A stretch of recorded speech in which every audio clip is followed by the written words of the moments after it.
Oh, wait, what just happened?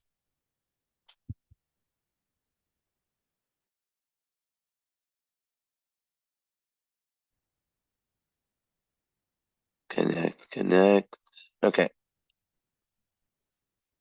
Test. Okay, so if my voice dies, this is what happened to me. Um, that'll be it. But we're hoping that that doesn't happen.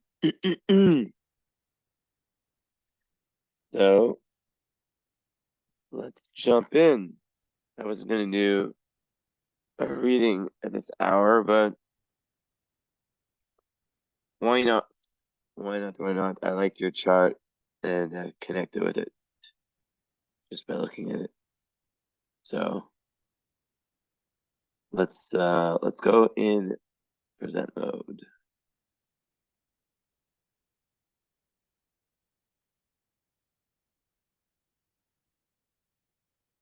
Okay.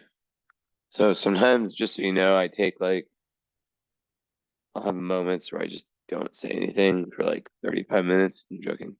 No. Sometimes I just will, you know, sit and I'll literally be meditating. It's not that long, but like,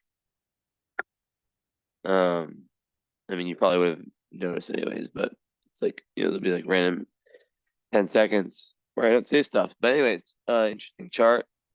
First house, Capricorn, Mars, Venus, Sun, rising. Yeah, right. Yeah, okay. So you have Mars rising, Caps, a lot of Saturn. Where's Saturn? Saturn is in the second. Conjunct the Sun. Ooh, so very Saturnian chart. Strict father, eh? Moon square, Uranus, Mercury square, Neptune. I know that one so well. And Saturn on the Sun and trine the Moon. So not so much aspect. Okay. Um. So yeah. You have a Taurus Moon and a lot of Capricorn. So you have. Let's see. Any fire? No. Your North Node's in fire in Leo, and you have no fire. You have a ton of Earth, air. You have Mercury and Jupiter and South Node. So and water. Nope. So missing fire and water. Well, am I the right astrologer for you? Because that is all I got. Well, I have air also. But one sec, I need to empty um e-glasses. But anyways, you can still hear me from there. I guess what I would say with the combination that you outlined is, or that I outlined, is that sometimes people look at these Capricorn, Taurus, like I've been looking, at celebrity charts and just, people that I can like maybe I can watch them and kind of get in their mind with my psychic ability. I'm not actually psychic, but with my highly intuitive ability, I can kind of see through people. So like if I watch someone on a podcast and I look at their chart, obviously I don't know everything about them, but I know a thing or two. Um,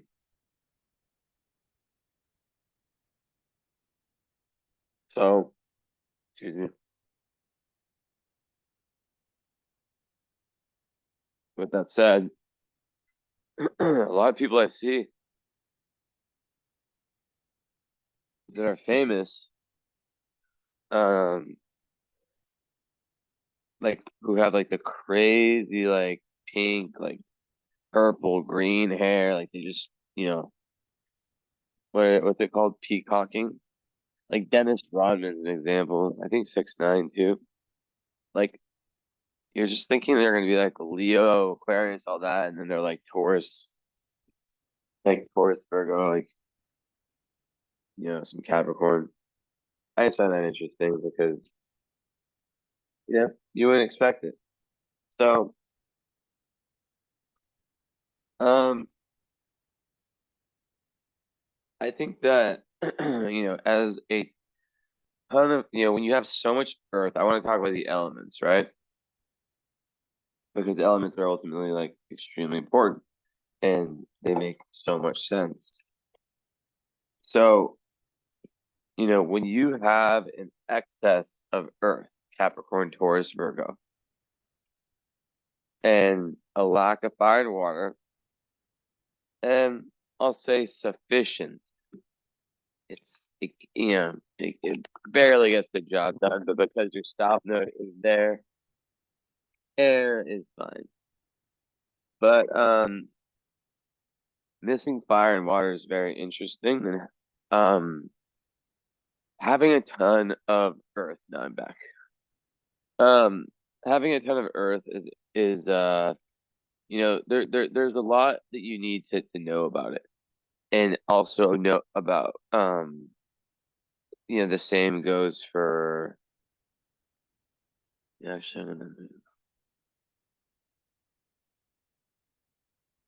actually, sorry. My cats are being dramatic. But okay, so as I was saying, there's a lot that one needs to know um with respect to Earth. So what is Earth? Earth is a planet. No. Um, so when you have a lot of Earth in a chart, obviously, it one word I would use is stability, another word is consistency. Um, and I don't mean that in like like you're a fucking robot type way. Um, more so in the sense of like if I have to count on someone, right? If I have to count on someone to like if I'm a CEO or if I own a business and I am either depending on someone with, a ton of fire and water or someone with a ton of earth and maybe some air, I'm definitely going with, the earth person because earth is consistency, earth is groundedness. Um, people with tons of earth, I always feel like they they naturally like have this ability and a lot of the times when we have a lot of something, we take it for granted and we don't realize that it makes us special. And one of the things with Earth is just that ability to like wake up each day and we'll see, you do have moon square Neptune or Uranus, excuse me. So that, that will definitely rock the ship a little bit. But overall, Earth, all your Capricorn is just giving you the ability to, yeah, to have some level of consistency, right?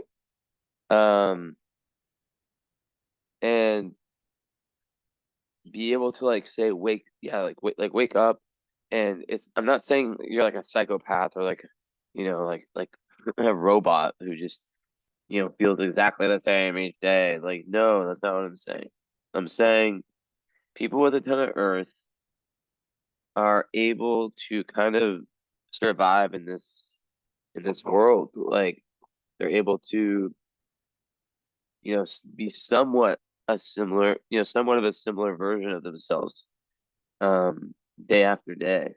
And like I feel like when I talk to them about that, like sometimes they don't really recognize it for what it is because it just doesn't sound like it's like okay, well, everyone can fucking do that, but no, I can't. A lot of people I know can't. So, there's there's a certain consistency, there's a certain ability, like on long projects, for example, like an ability to like have this long-term follow through, right? That's why like, it's so associated with money. Now, what are some downfalls? Well, downfalls of Earth, having too much Earth, is that it can be a little bit melancholic, especially Capricorn. It's very hardworking, Capricorn. It's the most hardworking sign, and it's ruled by the planet Saturn. So what happens is that people with a lot of Capricorn, they get pushed through the ringer, right? They get pushed through the ringer. Um, it's all part of this divine plan.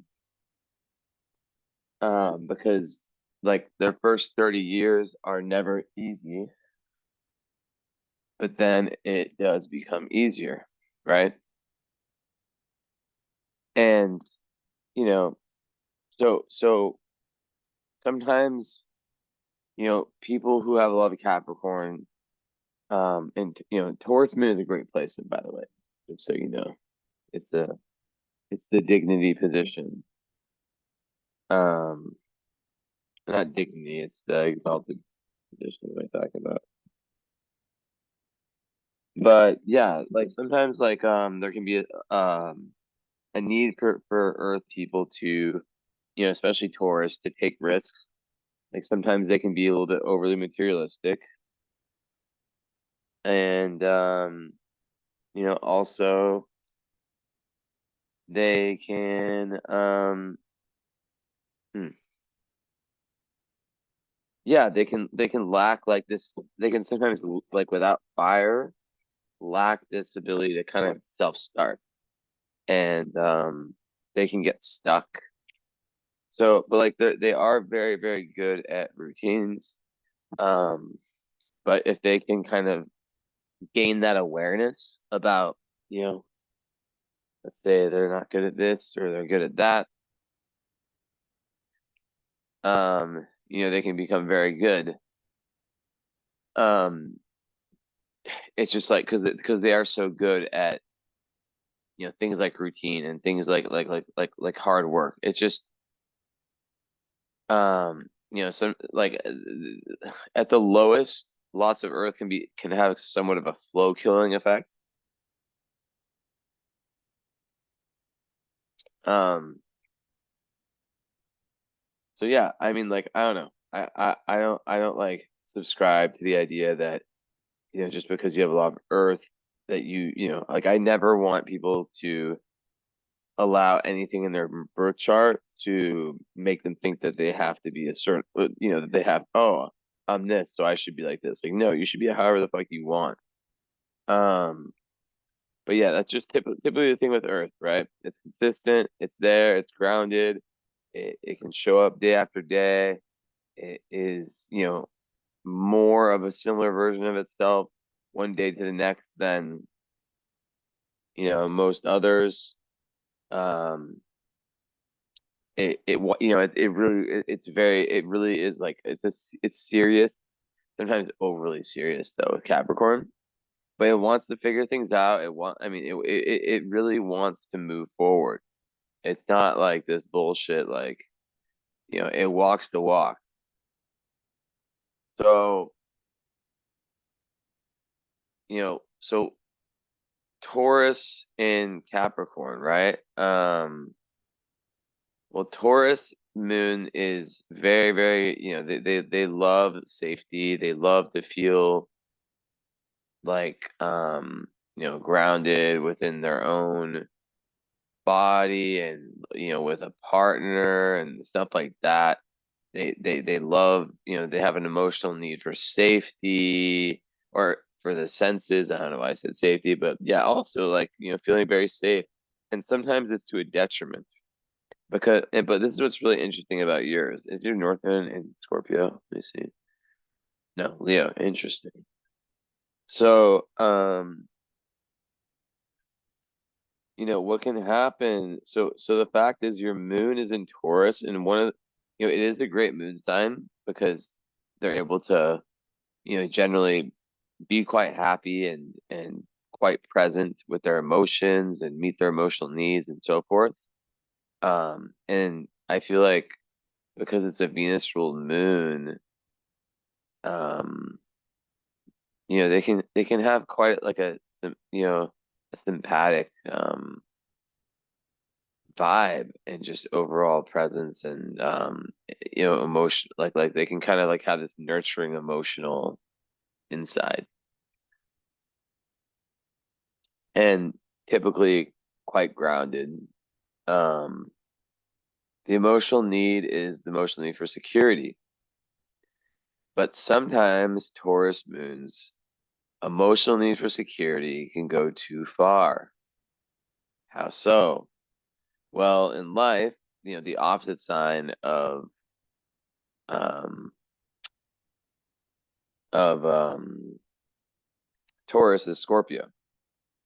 And Scorpio is all about taking spiritual risks.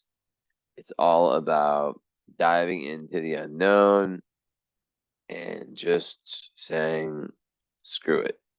Like letting go of the old to make room for the new. Sometimes,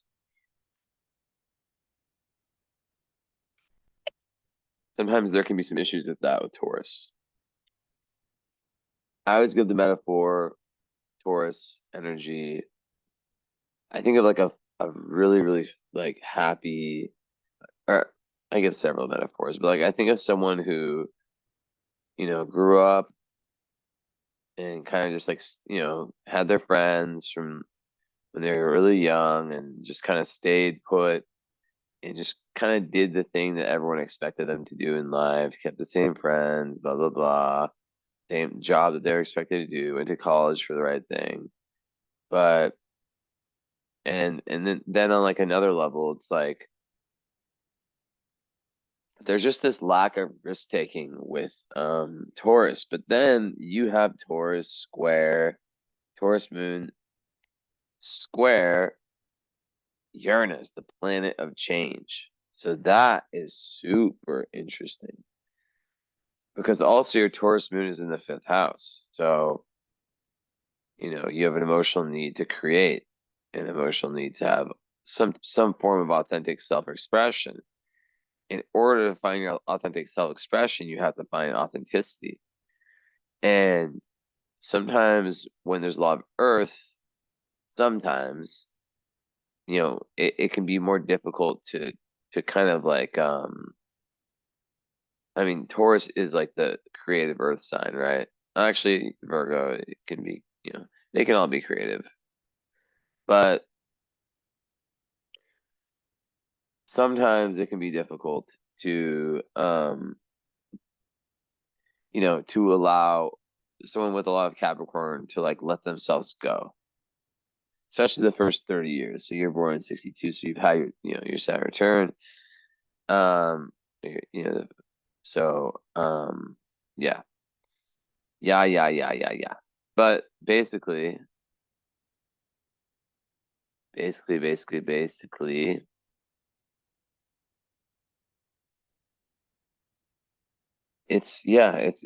really comes down to for Taurus moon, they can be very happy, they can succeed in life, but like at what point are they going to take risks? So with Uranus squaring moon, that's a very interesting aspect because it kind of makes the emotions so like it really stimulates and kind of it's kind of like an opposite energy to this Taurus moon, and it creates someone who has like a big need for stimulation and for the new, but then they're also a Taurus moon, so it's like you know um also like moon square Uranus, it can really create this like grass is greener on the other side. It can create someone who like always wants to move around, whether that's living in a new place or whatever it might be. So also the emotions can really swing back and forth, right? It can be very, very difficult, and kind of, I don't know, it can resemble, like, I guess you could say, like, bipolar.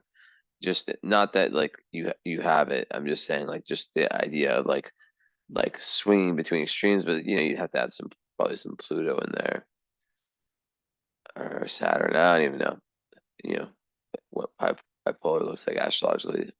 Um, but yeah, like, so that's the thing, right? Is that the emotions, like there's an emotional need for security, things staying the same, but like, life, you're not here to just stay the same. You're not here to just live in that type of way. And like the safe route is not the route of growth. And Taurus moons in any placements have a lot of trouble with that a lot of times. So, one of the goals for Taurus is, how can I stay true to myself and stay stable, but also, you know, take risks, get out of my comfort zone. So yeah. But yeah, obviously, like, you have Sun trine Moon, so typically that means that the parents agreed, had like a similar message from parent A to parent B. But then again, I've also seen it not be like that. I've seen that same placement and it's a divorce. I was like, what the fuck? Um, but just on a psychological level, it tends to mean that your masculine and your feminine side are aligned. They're both earth signs. Capricorn and Taurus are very, very, there's a lot in common there. Um, so so having all that Capricorn in the first house is just like, I can't say it any other way than boss energy. It is boss energy because the first house is the house of the self, and it's the house of leaders. It's the house of, but the thing with that much first house energy is, making sure that you're not making it all about you, right? So the idea of the energetic give and take is really important. I'm not saying that I think that you're like that. I'm just saying from experience with people with first house stelliums. But at the same time, there is a karmic reason for you having that, and it is okay. Or you are meant to be a little bit selfish in this lifetime.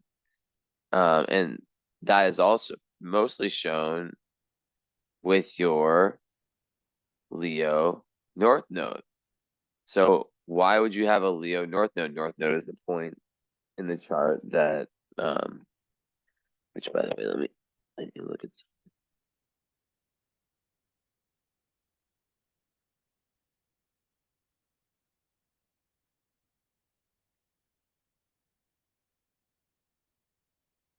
Oh, okay.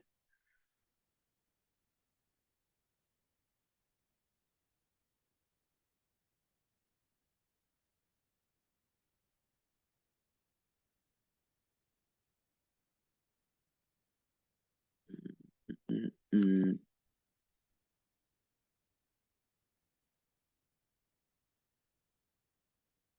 Wait, where is the email?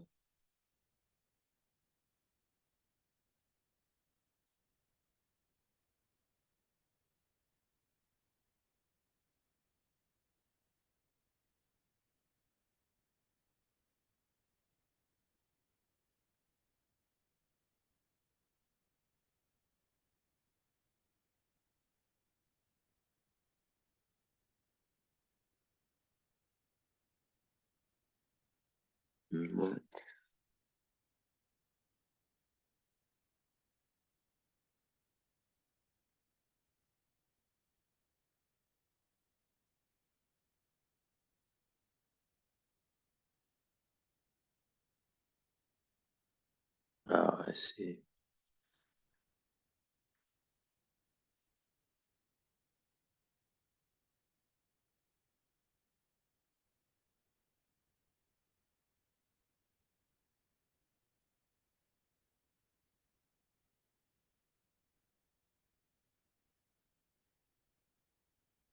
Wait, why is it not showing your email that you sent me? Oh, I know why.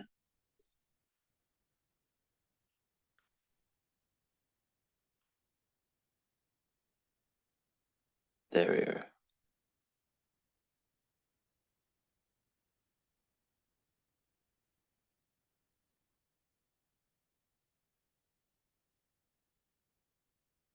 Okay.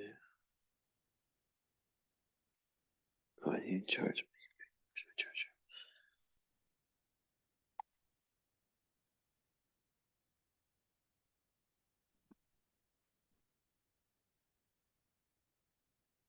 So, sorry about that.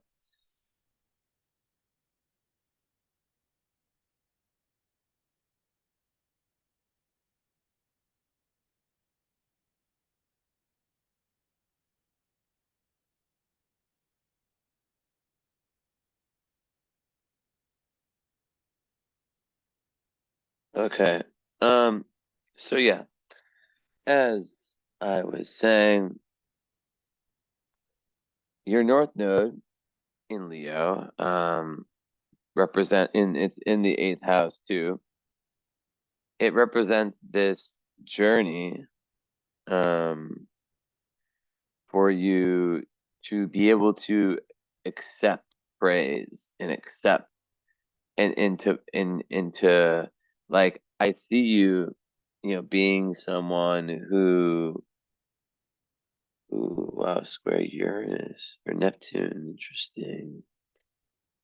You're someone who, for whatever reason, lost their spiritual way. Um, you know, I see this stuff sometimes, and from a karmic perspective, with Uranus South Node, I always think, a sweet soul who gives and gives and gives, and now they're supposed to take, right? That's why you have so much first house energy, because you're here to really be able to like fully engage with your personality and with the individuality, and really allowing yourself to thrive and to get to know yourself, because there's been past lives where you've held that back, right?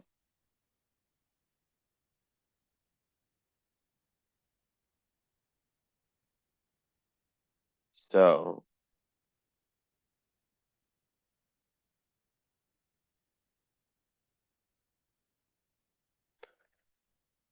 so with that said, there's definitely, you know, unresolved material around one's sense of, your sense of ultimate meaning.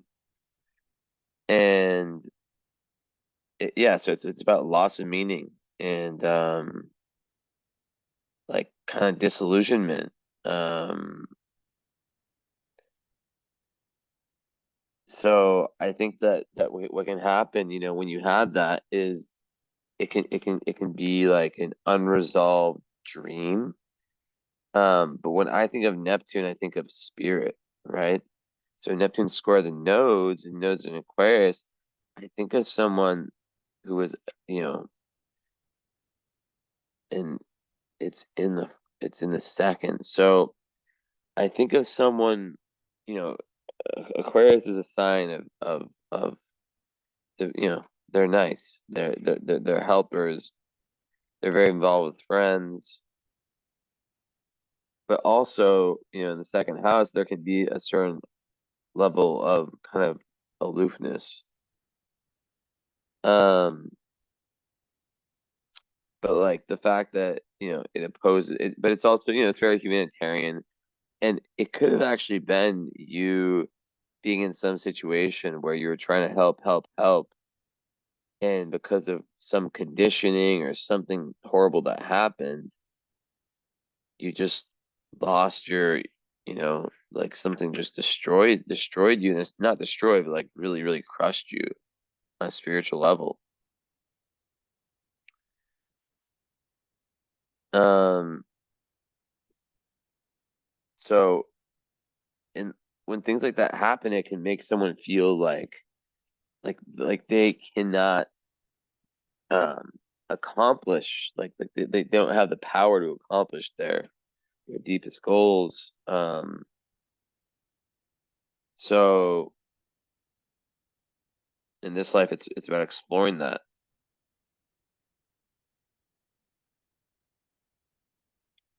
So the fact that it's Aquarius to Leo, it's, you know, eighth house north node is at with the vertex and close to Uranus.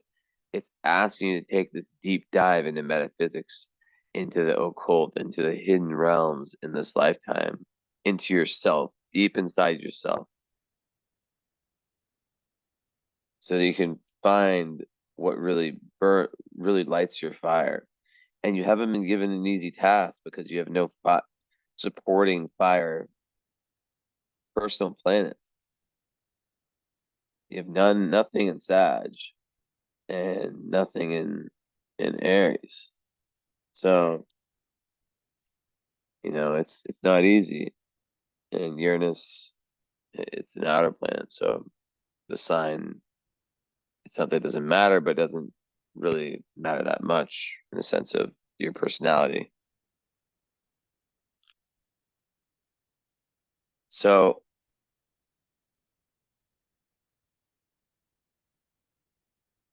it's really important for you to really look at your actual dreams, like metaphoric and like your actual dreams, because these will give you the clues as like the nature of the unresolved ones that really, really need to get resolved. Um, so the big thing also is like learning to, distinguish between fantasy and reality. Um, but like a lot of times this kind of placement is like you know, it's like the impetus, and it's kind of like the catapult into deep spirituality. But a lot of times it brings like a spiritual crisis that then leads into a transformation, which is what your North Node and eighth house is trying to do. And there's a lot of fate that plays into that North Node vertex. Um, so if you're not having like a spiritual, and this is what gets difficult, right? Because the Capricorn energy can be very materialistic. I said can be. Um, and even the Taurus moon can be as well. It can also be spiritual. Anything can, but you understand. Because sometimes Capricorn wants, will give into conditioning. Um, not always. But the point is that there can be like this feeling of wandering meaninglessly in cycles of despair, and um, you have to watch out for addictions, and some in rare cases, I think this can be like related to like a need to get rid of some like actual like psychic attack or energy from a past life. Um, so yeah. Mm, interesting. Right now, I mean, that's a different reading that I'm sure you'll book, or hopefully you'll book after. But wow, so Uranus has done a full loop, and it is on Like very, yeah. What degree is it at again?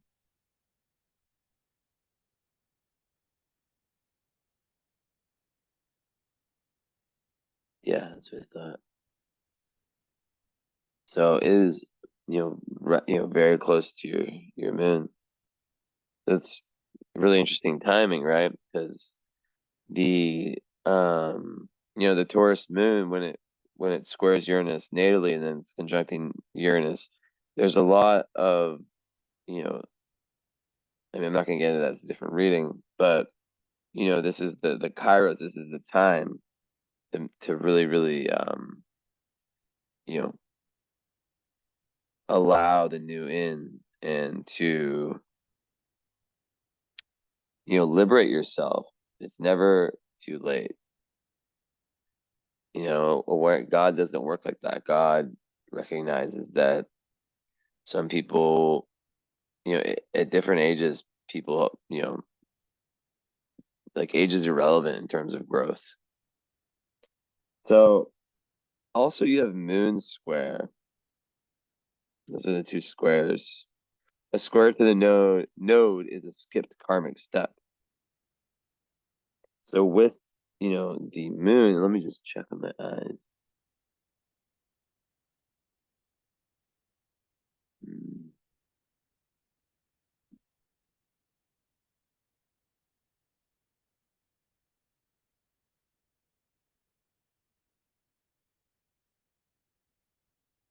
yeah. So with the moon, it could be difficult karma with your mother. It's not like the main thing, but a lot of times it's like unresolved material, either with the mother or just like the family of origin. Um, and also with the the emotional emotional issues, right? Um, so a lot of people with this, they have like this inherent like insecurity. Sometimes they'll project a lot on other people, and also there could be like gender issues that are unresolved. Sometimes people with this, like they feel like dissatisfied with, their gender, um, or just with gender roles in general, right? Like the whole patriarchal domination in the culture. Um, so, but like there can also be like a recent gender switch. But one way I kind of see that is like, just an energy where someone might, just have some like with the Neptune, some kind of carryover from past lives, and um, it can be frustrating to not know where some guilt or some shame or some sadness comes from if it doesn't match up to, something in this lifetime. So, digging in the past is very important. But anyways, so the North Node Leo, eighth house. So yeah, you're trying to, it's a lot of times it's very hard for North Node Leo people to like accept praise and to like understand like that they're special and without any fire, it's people who lack fire, like I said, they can find it difficult to find things they're passionate about, and sometimes Capricorn can be it's because it is Saturn. Everything Saturn gets better with age, but sometimes they can be like overly negative, right? That's just like a Saturnian Capricornian thing trait, right? Um, but they definitely are real. There's definitely a realness to that sign. But yeah, so Leo is very, very different than what you're nailed. So I always know it's an advanced soul. Um, when the North Node is not supported at all by by any personal planet. Like what do you have supporting your North Node? Nothing. No fire.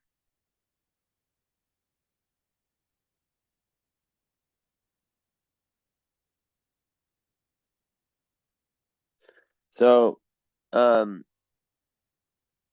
yeah, like the the whole thing is it's gonna be through these kind of like faded experiences, right? The vertex in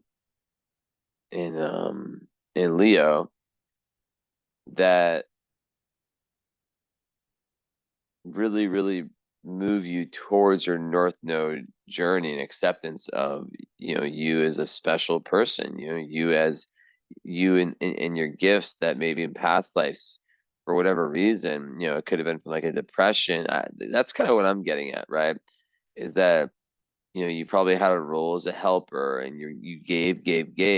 So in this lifetime, it's important to learn to take a little bit, like to not just let people kind of step on you. But a Capricorn first house, I don't really think that that would be the case. Why is that? Well, having Mars rising is a very assertive placement. Um, it's someone who knows how to ask what they want. And your chart is definitely, like I keep saying, it's a chart that gets better with age. And after 30, I know your life, 30, 31. I know that it probably felt before like so many step backs, like having to grow up early and all this crap, like um lots of, extra responsibilities. That's just what Capricorn people sign up for, right? They maybe when they're older or when they're younger, they preferred hanging out with older people, um and just hard workers for sure. But yeah, so like the Mars in Capricorn, I always explain it like, okay, look, it's a very strong Mars because it's rising. Um, but and so many of like super successful people have this placement, right? But the reason they're successful is because in the first 30 years, it wasn't easy at all.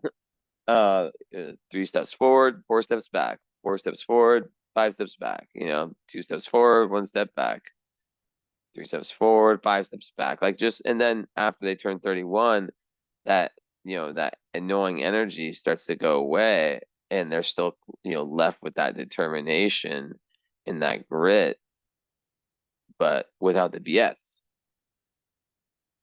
So then having Venus there, so I think when it comes to, I don't know if you're married or not, but um I'd be very, I think, Capricorn, Venus, they are the ones that will date older. Like they are not here to, muck around, as they say. They're not, like in relationships, they want something that is stable and it's just all, like Capricorn is all about foundations. So, a Capricorn Venus, wants someone serious, wants someone who's willing to build something over time.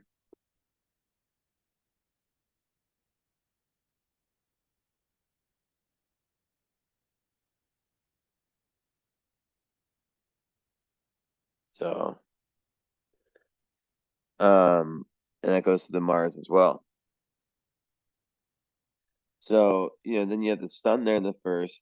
It, yeah, I mean, it's just the leader, So, one thing I would say is, yeah, like what making sure not to be overly bossy, um, and you will project this image of responsibility, maturity. Sometimes, when young, it can feel a little bit annoying because it's like, uh, you know, pe let's say other classmates or people growing up with you might see you in a way that's maybe overly overly serious. They might consider it, but that's just how it is. And then when you become an adult, it just becomes easier.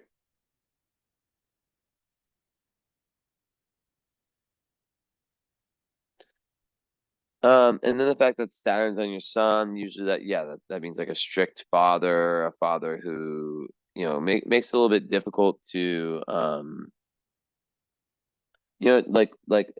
it's usually father, but just like the upbringing, like where there can be a level of shyness and kind of feeling held back. Like it's not easy um, to express yourself in the authentic way. Um, and the fact that you have, Mercury with Jupiter square Neptune is very interesting because, with the Saturn Sun already in Capricorn, it's not gonna make that big of a difference because like, that is you know, Capricorn equals Saturn, right? So whatever. Um, but it's just another example of how the life would get easier after the Saturn turn. Um, just lots of restrictions, and lots of like it can make the person like really shy about their life purpose and just feel like, like sometimes like they don't deserve some things. Yeah, it's not super easy. But it gets, yeah, like I said, it gets better with time. And then so when we talk about your Mercury, it's in Aquarius conjunct Jupiter. So that right there is a brilliant placement. Um, it enables you to think outside the box, right? So this is what I think may have happened. Maybe you grew up in like a traditional type of potentially, I don't want to make this assumption, but like maybe not, I don't want to say traditional, but like let's just say that you may have grown up in a way that the ideas that you had, like the worldview, the overall ideas, right? Because you have Pluto in the ninth house too. Maybe didn't align so much with like your family, and maybe you faced a certain level of shame around that. That would be not, very unsurprising to me.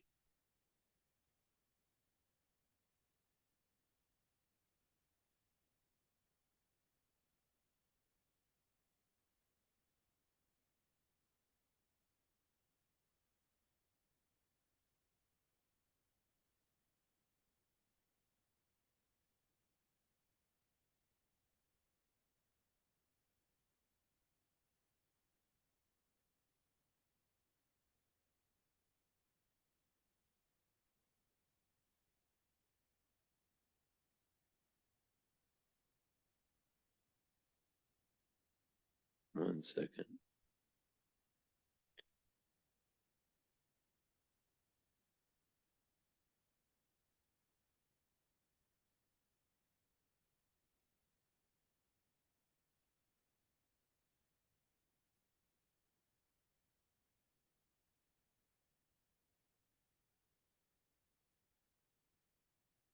Okay. So, yeah, so the Mercury in Aquarius, it's like kind of the genius placement.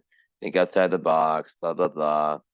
Um, and with Jupiter, it gives you like this major perspective, this ability to see the big picture. You can be very inventive. And yeah, maybe like, you just saw things that others didn't. And maybe, there was where's your Chiron? In Pisces, yeah. So maybe there was some kind of like some spiritual pain that came from the childhood. And what's interesting is that that's the only non-Capricorn or Taurus planet, but it's Mercury and it's also square Neptune. So Mercury square Neptune, super fascinating. My girlfriend has it, and has a very distorting effect on the mind. Um, it can really, really make people kind of trip out a little bit, like in the sense that like like their filter, like they can be really, really good with the abstract, but the filter through which they see reality sometimes can be very, very off. Um, and so when it comes to like the high abstract, um, they can be very, very advanced, but then when it comes to everyday things, someone says, "How are you?" There's the chance of overanalyzing it, thinking it's something it's not. So, yeah, I mean, it's just a little bit, it's a tough one, and it really makes one have to understand that they have this deficit that can be turned into a major asset. Like lots of like actual magicians have this, and people who are like tricksters and stuff. Um, but once the awareness comes that, so it's very good to do like reality checking with people, like, hey, like, I interpreted like what you said or what you did is this, like, am I wrong, or is that correct? I don't know, something like that. So you can kind of get the answer. But yeah, so I think that's definitely a part of your chart where there is major potential for a lot of things, but I think that is very, that's very ingenious. And then, it's also with the South Node, so there's, inherited talents around speech, but also there's an ability, there's a need in this lifetime to have a correct type of speech, right? I've kind of seen it work both ways. Some say the South Node is, a negative, like has like a negative implication.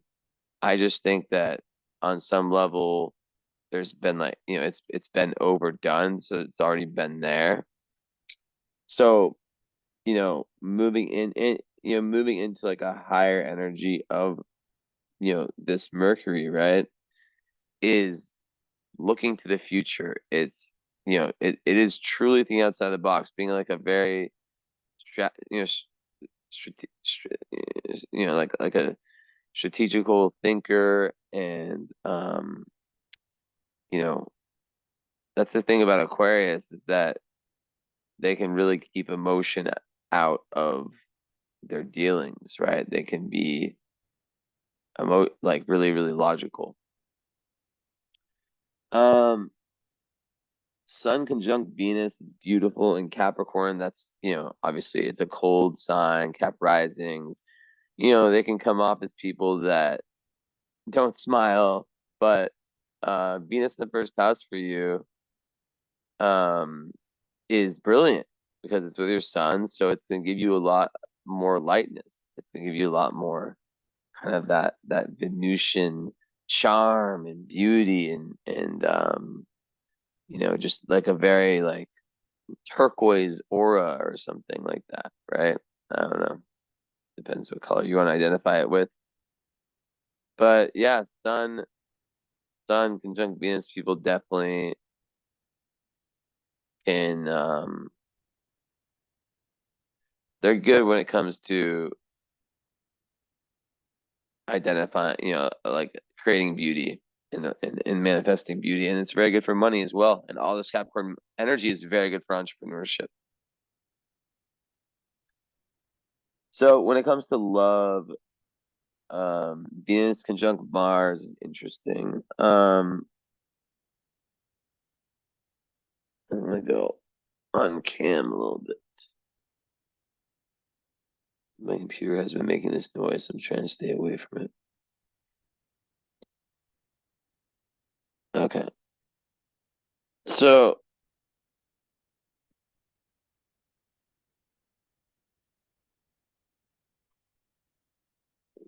Yeah, Venus and Mars is really good.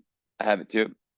It just adds charm, assertiveness. Um, the Venus makes the Mars a little bit less like combative, and the Mars makes the Venus a little bit more assertive. So they kind of like help each other out. It makes someone like really, in love, want to like share a lot of their adventures with their loved ones. And the thing I've noticed is that can create very high expectations and disappointments in it, like with intimate partners. That's probably like the main thing I've noticed about it. But it just means that like, your first yin yang, your sun, your moon are in sync, right? What they're both Earth, both captains going the same way. Your second yin yang, your Venus and your Mars, are also in sync. They're both in Capricorn, conjunct each other. So this is like a thing in your chart where you're really, really, you know, there's not so much holding you back. Um, the most difficult thing is that moon square Uranus, right? Because also it can make someone stubborn in their like efforts to stand out from the crowd. Like they want to be rebellious so much, right? Um, and yeah. So the Mars is then you have Jupiter square Uranus too. That's a close one. Um, that's like someone who has like a ton of like artistic talent, but like might not like they really, really like they might lack the discipline to make something of it. Um, and usually it's not good for like handling money, but because of all the Capricorn you have, it is not gonna do shit. Um, so yeah, like really big picture, like eighth house Uranus, with the North Node, is definitely it's definitely very, very, very good for understanding the human psyche. Very, very good for receiving downloads when you're able to quiet the mind and really be grounded. Eighth house Uranus, um, it's very interesting, right? And it creates someone very far-sighted, like a visionary almost. Um, and it's very soulmatey too, like, close companion will really like the soulmate energy. Um,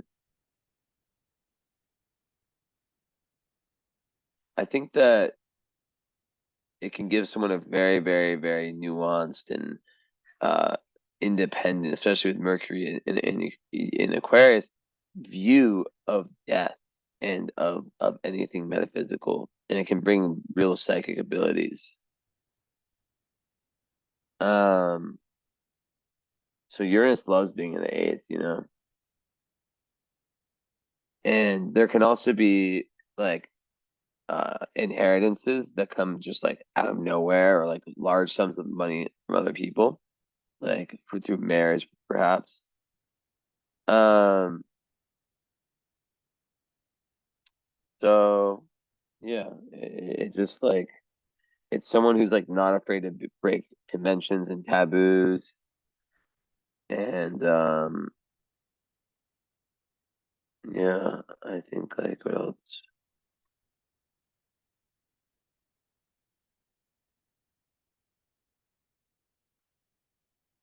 Definitely like enjoying like a lot of intelligence in a partner too. And also in terms of death, Uranus in the eighth house gives a fast and painless death. Like it's just like quick. So I mean that's what I wish I had. And it's 29 degrees, so it's like a master energy for you. So you have this master like ability to be you're really trying to turn the page because like Uranus in Leo is about true, individual creativity, right? In that generation. Um,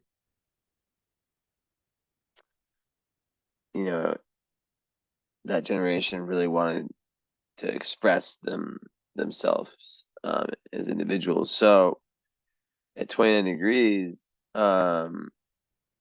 you're someone who can express the arts, and maybe there's some artistry there, which would be the best thing with all the Capricorn. I always say Capricorn energy can be stuck, especially more than moon, but just in general, sometimes the energy can get very stuck. And the best thing can be something artistic, an outlet of some sort to unstick the energy, because it's rock. It's ruled by Saturn, which is like a big rock, um, which can be very good and consistent, but it's just really important, for this to be in the inner child.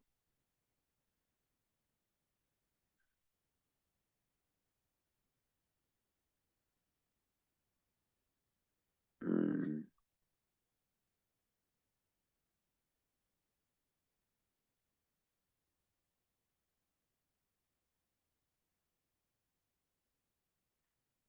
Yeah, Taurus moons, they love working with their hands. They love being in earth, hiking, all that stuff, anything that gets them closer to, like just, they love earth.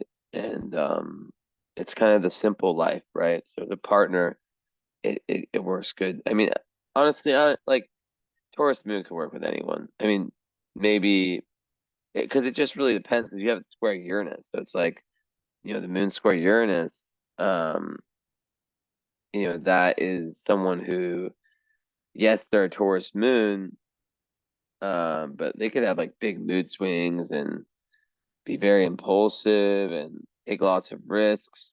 I think it's like, yeah, it's just like very, very attracted to anything new and easily just like very like emotionally compulsive, right? Um, and just like very changeable, kind of erratic, rebellious. Sometimes, yeah, like yeah, just yeah. Um, and like one of the issues with this is that, like, yes, Moon and Taurus is very good at maintaining long-term relationships, but then with square Uranus, there's trouble there. So it really depends how, if the mother was very detached, um, because usually there's like a tendency to get like really bored with a place. Um, a lot of times also like very unorthodox upbringing, and sometimes people with that, they nurture their children in unorthodox ways also. And the real struggle, right, of this is the balance between Taurus moon emotional nurturing and the detachment and independence that Uranus needs. So let's say in a relationship or a friendship or anything, the Taurus moon likes that closeness. Um, but then the Uranus is like, no, I need my space. I need to keep my individuality, right? And also it can be very anti-tradition, but I kind of, I don't know, with all your Capricorn, which is the deep sign of tradition, Capricorn and Cancer, um, I really doubt that. You have to understand the whole chart. Um, what else? Sorry, my voice. Um, yeah, so like anything like psychology, anything scientific, entertainment, this would be, even like being a homemaker. Like these are different, like, I mean, I could like, or just raising, someone who's meant to just raise the child, raise children. That is a form of dharma. Um, but yeah, so I feel like, with Pluto in the ninth, I see this a lot. Um, well, you have Pluto, Black Moon, Lilith together, like I do. That's so interesting. You gotta watch out for being overly perfectionist and overly self-critical. This is 1,000%, like 100%, and I guarantee you, I would bet money that that's something you've worked on a lot in this lifetime. Um, Black Lilith in Virgo is the perfectionist. A lot of times, because the sun is with Saturn, you probably had like a very strict father. or someone strict and um, you know, just hard made it hard on you to like kind of that voice in the back of your head of do better, do better, do better. And what can happen also with Pluto there is that those two together, it makes like a very witchy, like intuitive person. But part of fortune is there too. So like you at your best is understand that each day you can grade it on a scale of 0 to 100. Some days will be 40, some days will be 60, but you shouldn't judge days. I know you're wise, and I'm not trying to like preach to you, but um, someday our society teaches us to just do, but sometimes we just gotta be and just go with the flow. And sometimes with Earth heavy, Taurus moon can be good at that, but with the Uranus square and then all the Capricorn, it can be difficult. But also, past life stuff, Jupiter on the South Node is a very, very good, um, very good karmic aspect. Um, but yeah, it is asking you to really develop your own philosophies this lifetime and have like a down to earth manner about your goals. If you heard the noise my communicate my computer is making, it's unreal. But I am focused on doing it. So yeah, and then the Mercury South Node, that one is just like about like the listening versus talking, like very good communicator karmically. Um, but like there can be a tendency to talk rather than act, right? So it's about like this challenge in this lifetime to stop scattering energy in all these different directions and put these communication skills you have to good use, right?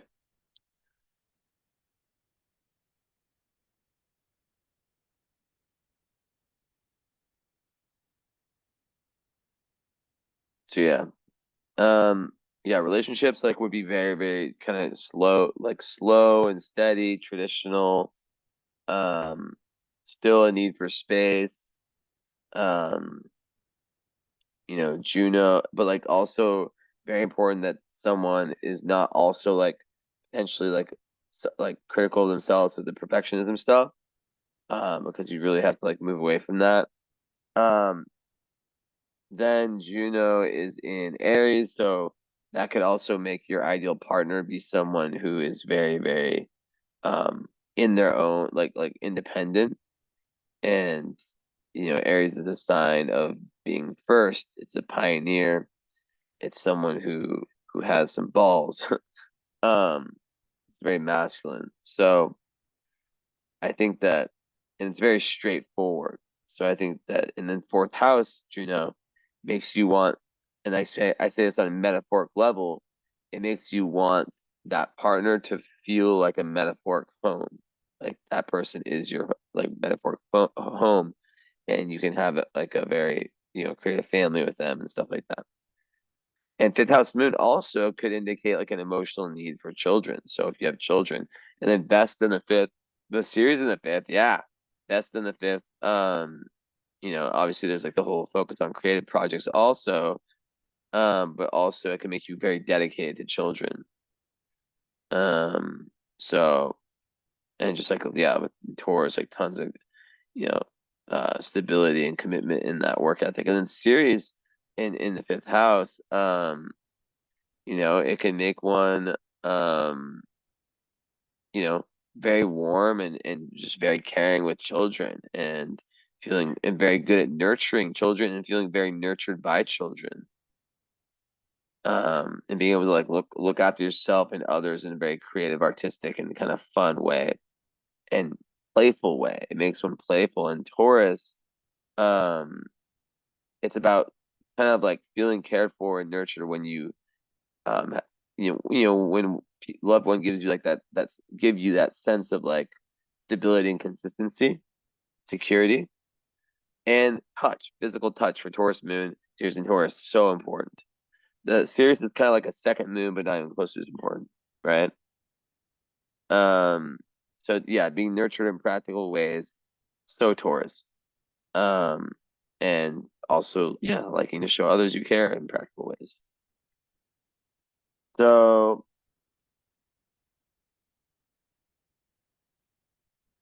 yeah, so like I said, yeah, Black Moon Lilith, your lowest vibration. Um, ninth house, I would add to that just like um, you know, trying to kind of, I guess I would say, like, being like very rebellious with your truth and just like not being willing to actually let a different philosophy in, you know, like with your idea of truth, because truth is everything, right? Your truth should always be evolving. But if someone is stuck on a truth of what they consider to be truth, they're not growing. I always talk about I made a video recently where I said that the ninth house is about your truth. So if your truth is just it's just this is what it is, it's not changing. Um, your 10th house, your dharma, you do in your life purpose is based on what you deem to be true, right? So it's like if you're someone who just thinks money is all that matters, or like spirituality doesn't exist, God doesn't exist, like all that matters is making money, well then you're gonna be a fucking asshole in your career probably, right? Um, if you're someone that believes in God and or like believes in, even if you don't believe in God, you believe in common decency and compassion, then maybe that will reflect it. So that's what I'm saying is like always expanding your worldview, and having Pluto in part of fortune there in Virgo. You know, you could really, yeah, like not connect with the country you're from. It could be you visit other countries and you feel like a karmic pull, like I've lived here before, right? It's very common. A lot of people, ninth house Plutos, they don't necessarily feel like this sense of depth and connection to where they're from. But it's really important for you with all this to not become once again, overly dogmatic in your personal philosophies and push it too hard on other people. Because there can be like an obsession with that, with your truth. And then it can be like an echo chamber, like we see on Twitter, where people with the same ideas just like stay with each other, and it's crazy. But yeah, also Pluto ninth house gives you like that powerful, obsessive drive to discover the higher meaning in life, which is great.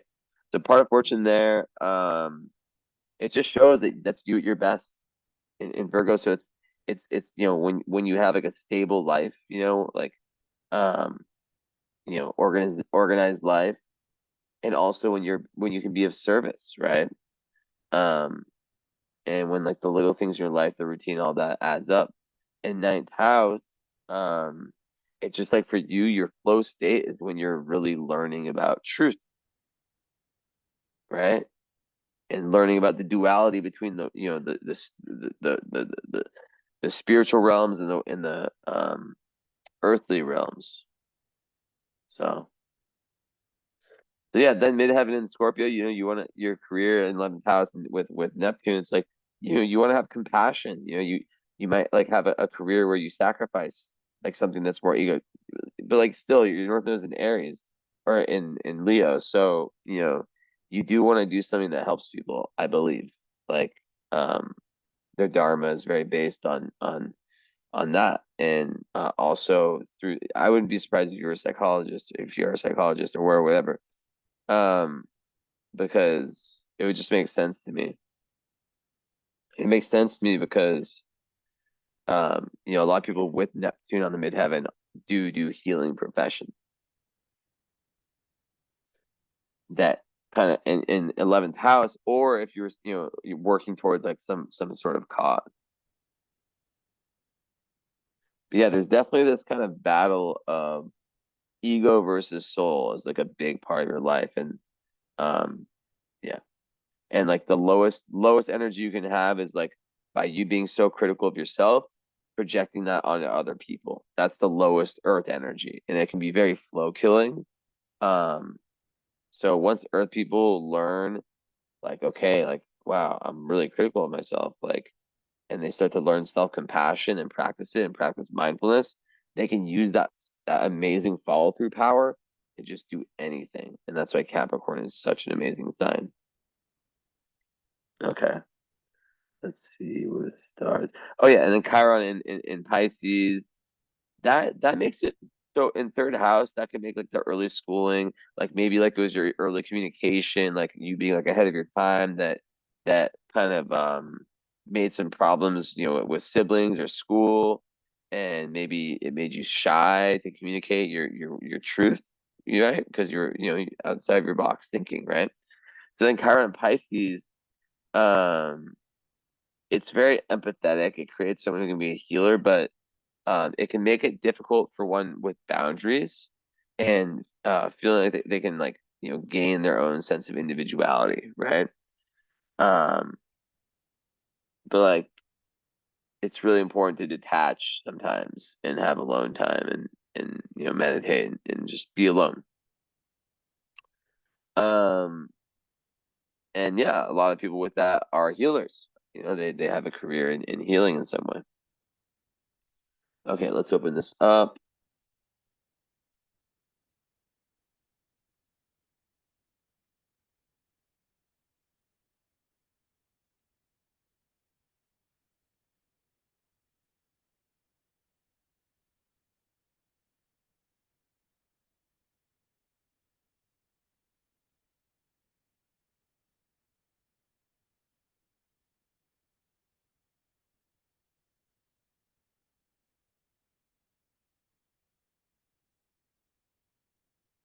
Yeah, so okay, I have to look and see if I see anything. Okay, so you have a well fixed star rising, but it's not close enough, but it's kind of close, but not really. Yeah, okay, you have one of your Mars too. Um, yeah, so you gotta watch out for being like overly like yeah, like in love, like overly self-critical on partners and allowing that potential projection. And kind of calling people out too much. You have to allow people to be free and flow. We have to do anything. Advice. Eros conjunct Jupiter and Mercury. You are a poet, um, passionate person. You can write like beautiful writing. Um, Hold on.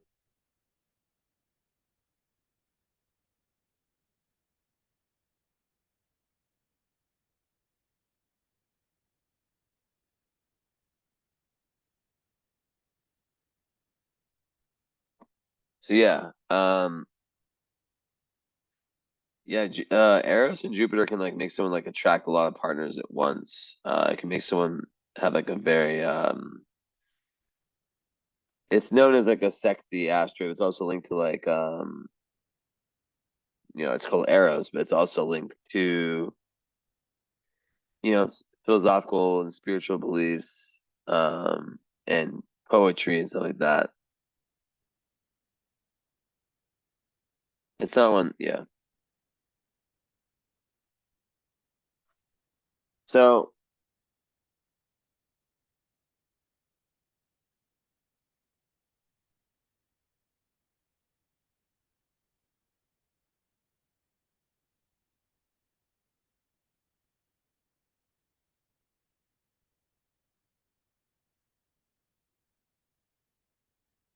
let's see here.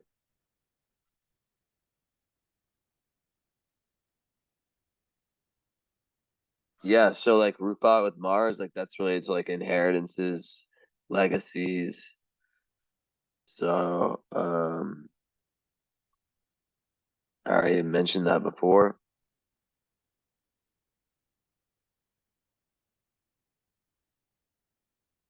Mm, mm, mm, mm.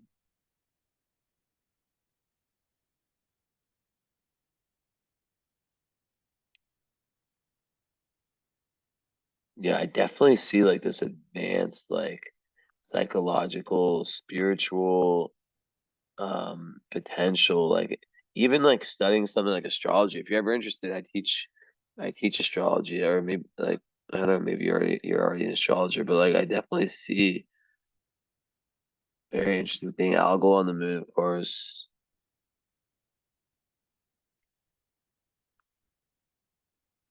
Furious on Descendants, that's another wealth one. The USA stole or chose that as its birthday star for a reason. No coincidence.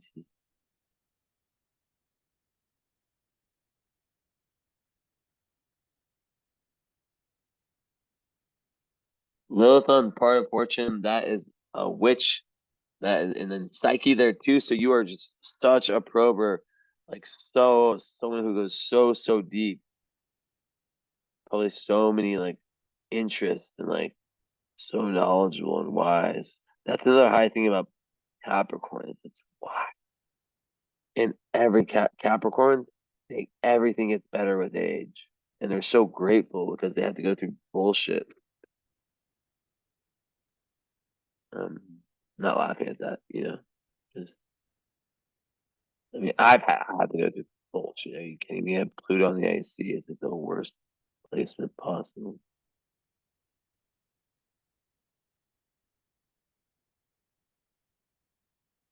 I also feel like you're very, I don't know, you have child on IC, and actually, I don't even know what I can make of that.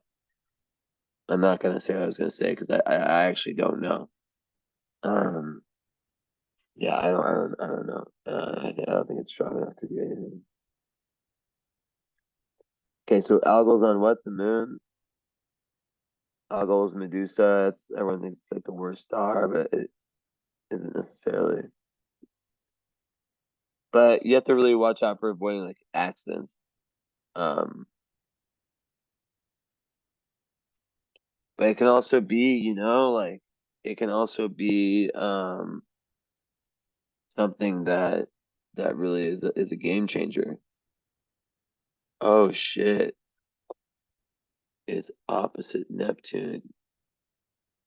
No, it's not. Thank God.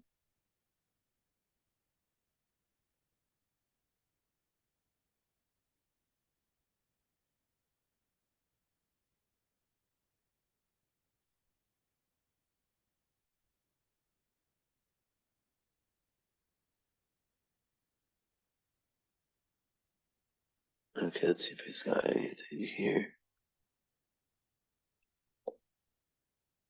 Yes, it's really linked to artists a lot. It's very transformational. Sometimes there's like a lot of destruction with algal energy. Lots of passion.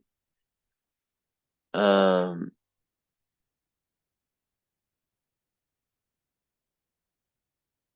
Lots of mystique.